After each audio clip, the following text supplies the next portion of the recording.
Hello everyone, welcome you all to Clinical Knowledge in Medicine. This video is about medication carbenicillin.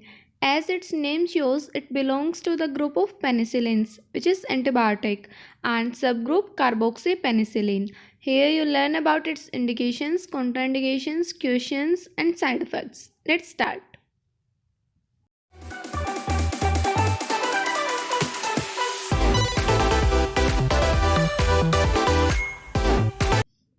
Indications of the medication: we use this against infection of Pseudomonas aeruginosa and indole positive proteus. Less active against Salmonella, Escherichia coli, Enterobacter and Klebsiella. Used during burns, UTI, urinary tract infection and septicemia. Contraindicated if there is hypersensitivity against penicillins. Questions: renal impairment and congestive heart failure.